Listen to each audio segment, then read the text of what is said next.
I was not supposed to work that night. My wife Alina had a fever and a raw cuffs, so I told the captain I would take a personal day around 9:30. I walked to the 24-hour market on Maple Street to pick up cold medicine, ginger tea, and a small carton of chicken broth. The sky over Bridgeport, Connecticut was clear, and the summer air felt the avy but harmless. He wore plain jeans, a faded Mets shirt, and running shoes. Nouniform, no radio, noggin, my badge, and duty belt stayed in the bedroom close, because I wanted Alina to rest without the noise of metal zippers and Velcro. The market sat 6 blocks from our townhouse. It knew every cracked sidewalk slab on the road, every porch light that still worked. I paid at the register, thanked the sleepy cashier, and stepped back onto Maple with 2 paper bags. I checked my phone. 10:02 Alina had texted a heart emoji, and the word thank you. I sent one back, slipped the phone in my pocket, and started home. At first, nothing felt off. A late bus rattled past. The bright interior showed maybe 4 passengers across Lexington Avenue, where a street lamp flickered but stayed lit. My mind was on Alina, how I would heat the broth, set her pillow shy, and maybe stream an old comedy to make her smile. A turned down Grove, a narrower street lined with small maple trees. Only 2 lamps worked. The rest of pools of darkness lay between wide spots of yellow light halfway down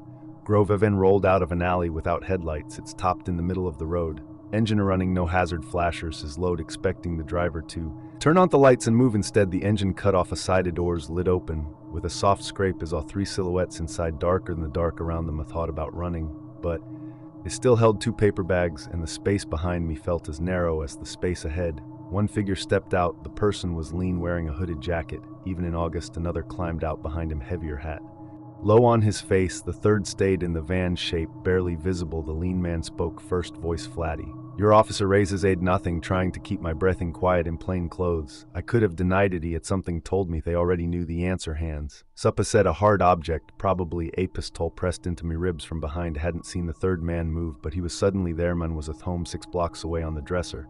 I lifted my hands, bags rattling, cold medicine pills tapped against the glass bottle. Zip tees wrapped my wrists before I could lunge. Whisked. Someone dropped a rough cloth bag over my head. I felt the world shrink to a cotton smell and hot breath. They shoved me into the van, slammed the door, and the engine roared back to life. The ride felt long, maybe 20 minutes, maybe 30. The floor vibrated like metal shelving beneath me. Tools rolled around, clanking. Noon. Spoke it ride to keep my body loose, ready for any opening, but the ties dug into my skin and numbed my fingers. Finally, gravel crunched under the tires. A door opened. Hands yanked me out, and cool, moldy air hit my face. 3 cement steps led down ward. I counted them by the way my feet tilted. They pushed me inside and sat me on a wooden chair. When the hood came off, I faced a bare concrete room lit by a single bulb, hanging from a wire 1-ply wood sheet, covered at any window high on the wall. A workbench held pliers, screwdrivers, and a coil of rope. The 3 men stood together, hooded jacket, lean red cap, heavy, and a silent youngest man, maybe early 20s, as fixed on me, if memorizing every detail. Hooded jacket crossed his arms. June 5th, 27, Route 8, black Dodge, no headlights. The date clicked. I had been on night patrol when that Dodge flew past the exit ramp. Flicked my lights, chased and tried a siren burst. The driver never slowed when he swerved toward oncoming traffic. It fired through the windshield. 1 shot. The car stopped in the median.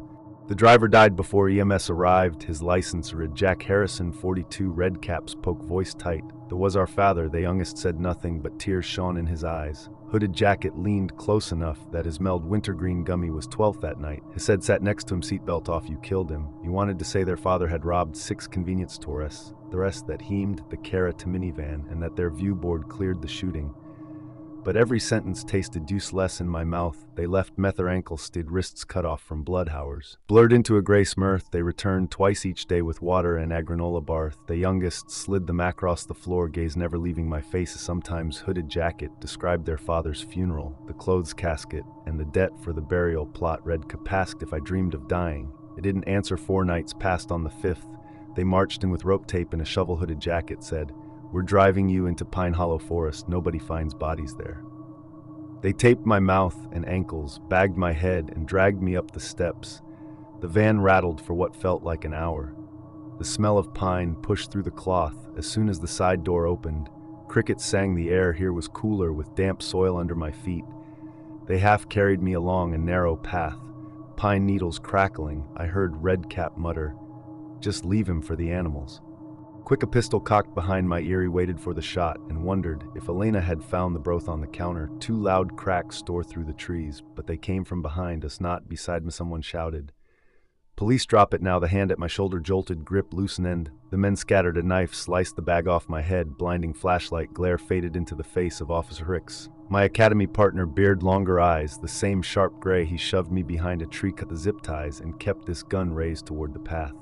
I was camping. Hugh whispered, saw 3 guys dragging somebody, took a chance. It was you, her radioed for backups. Sirens wailed in the distance, getting louder every second. Ricks ordered the kidnappers to the ground. Hooded jacket, frozered, captured to run. But squad car floodlights burst through the trunks, and a K9 unit charged. The youngest crumpled hands on his head, silent tears streaking his cheeks. Officers flooded the clear off the brothers and pulled the duct tape from my mouth. My lips bled. Where the adhesive Toreskin, paramedics treated rope burns and gave me water. Ricks kept closer, repeating, "You're safe now." Under the flashing light, his calm voice felt like warm cloth over frostbite at the hospital. Detectives pieced together the timeline. Patrol located the basement, to me off Route 25, an abandoned duplex. Evidence matched chair, ropes, empty water bottles. The district attorney filed kidnapping, assault, and attempted murder charges. Because I was off duty and unarmed, they gained extra weight under state law. Elena visited the next afternoon, still weak, but fever broken. She held my hand and whispered, "You left for tea and came back in an ambulance." I told her I should have driven, should have carried, should have noticed the van sooner. She pressed a fingertip to my lips. No more regret. Riz explained later why he was in the forest. He had taken 2 comp days for fly fishing that night.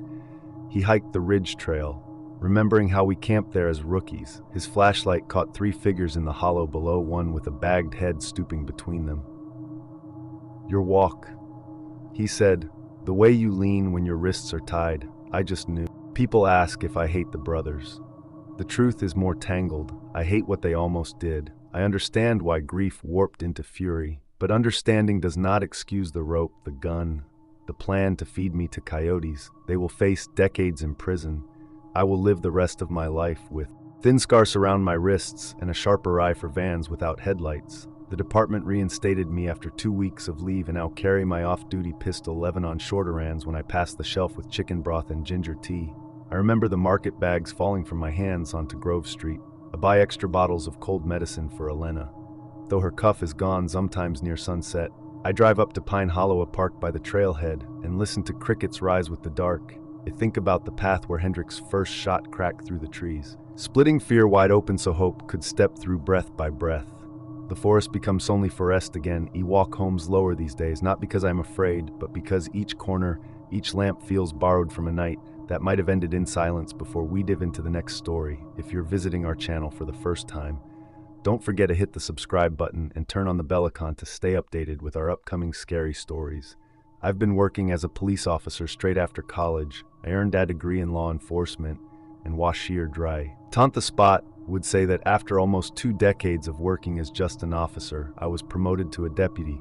While I was a deputy, arrest would get harder, and I was busier. One example is the story I'm going to tell you. It was the date of October 16th, 23 at around 7:30 a.m. in Camden County, Georgia. I was driving on an interstate, and I noticed a white pickup truck going way over the speed limit, an estimated 100 man-hour. It put my sirens on and pulled the truck over to the side of the road. It then grabbed my speakerphone from below me. D said through the speakerphone to get out of the car, said this phrase like 10 times with all of my windows down. When this didn't work, it started getting more annoyed, and then said, "Get out," like 5 more times. And this time I got out of my car without the speakerphone. My tone of voice had changed into an angrier voice. This then made the driver comply, and he finally got out of his car. When the man got out of his car, I told him to turn around, move to the truck, and put his hands behind his back. He was being aggressive and said to me, "I ain't doing shit." After he said that, I grabbed his right shoulders so I could put him in handcuffs and hoped he would turn around, so I could place them on him. When it ried doing that, he swung his hand back, gave him more orders after that, and he still wouldn't budge, then warned him that they would get tased if he still didn't listen to me. He seemed to listen to what I just said, and he started to move towards the back of his truck. When he got it to the back of the truck, it then told him to put his hands behind his back once again, and he still wouldn't listen. It then told him, "Or else you're going to get tased." Hethan asked me why am I getting tased, and told him without any hesitation that he's under arrest for speeding and reckless driving, then responded back to me saying, "Nobody was hurt, and how was his speeding?" I was thinking at the second that there was no way he could be that delusional. I then answered his question saying, "You passed me going 100 miles an hour." He then said, "Then that's a speeding ticket, right?" I then answered saying, "Tickets in the state of Georgia are criminal offenses." I argued with him for another 10 seconds, and then said to him, "Hands behind your back, you're going to jail." It then tased him before he could say anything else. While it tased him, he stayed in the same position he was before. It tased him while he was still being tased. He turned his body facing me and walked towards me. He also started swinging at me, and he grabbed the taser. It then grabbed him, and he grabbed me back, which then made him let go of the taser. We were now in like some sort of wrestling match, and during this struggle, he grabbed my face and throat. It then reached for my baton and pulled it out. It then struck him a few times with the baton. After I did that, he grabbed onto me mouth again and said, yeah, bitch." I then gathered the strength to take out my gun, and I fired one shot into his chest, which made him fall to the ground. After that, I told him to stay down twice. I then dispatched on my radio receiver that shots had been fired. I then saw him move his arms on the ground, as he was probably trying to get back up. He then put both of his hands on the ground and went into a crawling position. I told him once again, "Stay down. Do not get up." I then saw him collapse back down onto the ground. I said this several more times, and he was continuing to move, but barely. Soon enough, another cop cruiser came, and a coworker came out of the car and asked if I was all right. I said, "Yeah." In response, as I was also out of breath, I then put handcuffs on the man, but he wasn't responding at all. Very shortly after, more cops came along with paramedics. The paramedics tried to render aid to the man, but he didn't move or make a sound while they did this. It took a few steps to me care and collapsed in exhaustion onto the car seat. It then walked behind the car breathing hard, and while I was behind it, I could barely compose myself. A few other officers came to my side, making sure I was okay. And that's when I started to cry. As I was crying, they were all comforting me. This would goon for like another 5 minutes, and then I went back to the police station. I stayed there for an hour, and then the sheriff told me that it could take the rest of the day off and the next day off. The next few weeks were hard. I couldn't let that day. Thankfully, my other coworkers, along with the sheriff, had covered for me on some things. Also found out over those few weeks that the guy I shot was named Leonard Cure. He was wrongfully convicted of a crime many years ago and served the full 6 years he was sentenced. So this made me feel even more sorry for him and his family. Leonard went through so much in prison and so much as a person more than anyone else should have to go through. Now under he had so much rage when I pulled him. Over he was probably psychologically traumatized from his 16 years in prison that he resisted arrest because he didn't want to go back to prison on February 27, 2024. Kerr's family filed a $16 million federal lawsuit against the sheriff's office I worked at, along with they alleged that it was excessive and deadly force against Cure. That quote made me look back on that day, and a part of me agreed with them. Didn't know who the man was when it ride to arrest, and I didn't know his whole life story, and that part just struck me so hard. On February 25, 2025, a district attorney announced that I would not face any criminal charges in the death of Leonard Cure. October 9, 2024 is a date I will never forget. It sits in my memory like a deep bruise that will not fade. The clock on my cruiser read 12:57 when the call came over the radio. Unstable email acting erratic, possible weapon 44 Lion Terrace, Bridgeport. The dispatcher's tone was tight, the kind that makes the hairs on your arm lift even before you know why. I was riding patrol on the south side, only 4 blocks away. Word. Unit 12 responding. Flipped on my lights and rolled. Night in Bridgeport feels different than the streets are smaller, the houses lean closer, and porch lights glow like little eyes. The air had a damp chill because it had drained earlier, leaving every curb shiny. Most nights, that wet smell is calm. That night, it felt heavy, the kind of heavy that squeezes behind your ribs. 2 other units slid in behind me as I parked at the address. It was an older 2-story house, peeling paint, a chain-link fence half-be near the gate. A porch light hung above the front door, but it was tilted, so the bulb cast a crooked circle across the steps. A tall mapline they yard threw ragged shadows over everything, making it hard to see past the porch rail. Officer Ruiz reached the steps first. She rapped hard on the door with her flashlight. As stood just to her right behind us officers Lang and Dixon covered the yard. We waited a few beats. No answer inside. We could hear it television, some late night games playing way too loud. Ruiz knocked again, louder. The door opened a crack. 2 black men appeared, one behind the other. The one in front wore a round, flat-brimmed hat. The back man was bald and looked younger. They stared at use eyes flat. Now words. The TV noise poured out and then slipped quiet when the hat man reached back and clicked it off. Fruz spoke first calmly and clearly. "Police, we got a call that someone here needs help. Can we come in and talk?" The hat man didn't move. The bald man leaned sideways like he wanted to answer, but the hat man shifted, blocking him as all the younger guy's eyebrows pinch. Asif in worry, but he kept silent. After a long beat, they both stepped back and tried to close the door. Ruiz pressed her palm against the woods. "Or we need to check. Can you unlock the deadbolt?" The hat man ignored her, still blocking the younger one, and edged forward. "Let's unlock it, please." Is still nothing. I felt the pressure of every second slide off the porch light and onto me shoulders. The situation was small and tight spaces can blow open fast. As lid my hand to my belt, where I keep a slim folding knife, sometimes an old lock stick, sometimes we pop a door to reach someone having a medical crisis. I flipped the blade out and eased it into the gap by the latch, hoping the simple motion might show we meant to solve a problem, not start on behind the hat. Man, the bald guy suddenly ducked under an arm, twisted the lock, and swung the door wide. "Come in," he whispered. The whisper was odd, too soft, like he did not want someone to hear. I barely had time to wonder who that someone was. The door had not even stopped moving. When the hat man spun toward me, his face came within a foot of mine.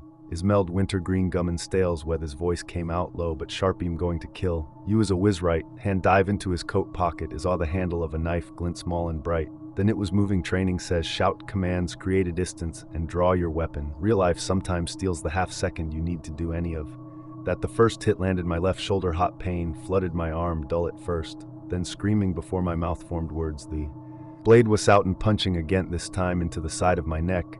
My throat filled with wethy tear. Turned to rust-tasting syrup. Sound left me. Vision shrank at the edges. She hit me third time above my right ear. It felt like lightning cracking inside my skull. Pushed with everything I had left, my palm found his chest, and as shoved forward, he stumbled back into the door frame. My knees buckled, but I forced myself sideways off the porch, needing space, needing air. Green grass slaughter my boots. I starred at those blades of grass, because they were the only thing that stay. Still while everything else is hung unmetal. Thunder cracked twice. My ears rang through the ring, and I caught Ruiz's voice firm and loud. "Drop the knife, drop it now." More voices layered in. Lang Dixon, vent the young bald man crying out, "Stop, stop, stop!" I could not lift my head to look. The grass darkened, turning from green to black as my blood soaked into the blades. I pressed one trembling hand to my neck and felt warm liquid leak between my fingers. Time stretched. Maybe it was 30 seconds. Maybe 5. Sirens got the names called by the second car. When we first arrived, the porch light flashed off. The non-asif, the house itself, blinked. Hands took hold of, mellowing me flat. Ruiz's face hovered above, eyes wide, but steady. She pressed gauze to my neck, shouted something. I could not catch a medic. Slid scissors under my shirt to cut away fabric. Cold air met warm blood. A needle went into my arm as all the front yard spin upward as they lifted me onto a stretcher and locked wheels. The ride to Bridgeport Hospital was a white blur, isling lights, flipping paced radio chatter, my own heartbeat thudding in my ears. The medic kept talking to me, asking my name, date, badge, and number, and mouth dancers, but no sound came. He squeezed my hand each time to let me know he understood. Surgery lasted 3 hours.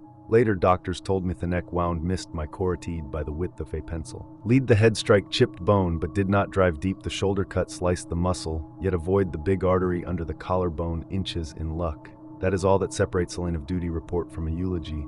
I woke up in intensive care with Ayub and Mithroa Truiz sat beside the bed, uniform stained but eyes bright. She wrote on a piece of paper, "He's alive. 2 rounds to the suspects." Lower spine dropped. The thread ended in odded tears, sliding sideways into the pillow. A mouth. "Thank you." She just squeezed my hand. 4 days later, they released me. Wife drove me home silent until we pulled into the driveway. Then she let herself cry long and hard, head on the steering wheel. I rested my uninjured arm across her back and waited until the storm passed. Recovery tasted of metal and plastic bandage tape. Pain pills, protein drinks. Is leapt in our recliner, because laying flat, pulled at the stitches. The department sent meals, checked on us, and stacked get well cards on the coffee table. As pent hours reading them, feeling the weight of every signature, every scribbled. "Glad you're still with us." 3 weeks after the attack, I met with internal affairs, then with the state's attorney. Body cam footages held everything in cold clarity. The man sudden lunged me, blood spraying the porch. Rail, Ruiz and Lang firing only when he pivoted toward. McGay knife raised. The shooting was ruled clean. The suspect survived, but the bullet shattered his lower spine. He will never walk and will likely spend the rest of his life behind. ND Bar's trial is pending and will testify when the day comes. People ask if felt myself dying. The best answer is that dying felt close, like a shadow leaning over my shoulder, whispering, "Not yet." I remember the grass. I remember thinking how bright green it looked under the porch light, and how strange it was to die staring at something so simple. Then I wasn't dying anymore. I was living, and every breath since feels like interest paid on borrowed time. I returned to duty at the end of January after physical therapy had rebuilt the strength in my arm the first night back. I sat in my cruiser outside the station, hands on the wheel, letting the engine idle until my pulses load to normal. When I finally clicked the radio and said, Unit 12 in service, the words trembled, but they came out. Drive past that houses. Sometimes the porch light has been fixed. It hangs straight. Now steady and dull, a new family rents the place, a young couple with a toddler who laves plastic toys on the steps on afternoon. The mother waved. Not knowing who I was or what had happened where she stood, he waved back, grateful for ordinary life. I have a small scar in my neck, another above my ear, and a linear across my shoulder, and might etched into skin. They remind me of how fast calm turns to chaos, but also how skill back up and plain luck can pull you from the gap between heartbeats. I still love this job.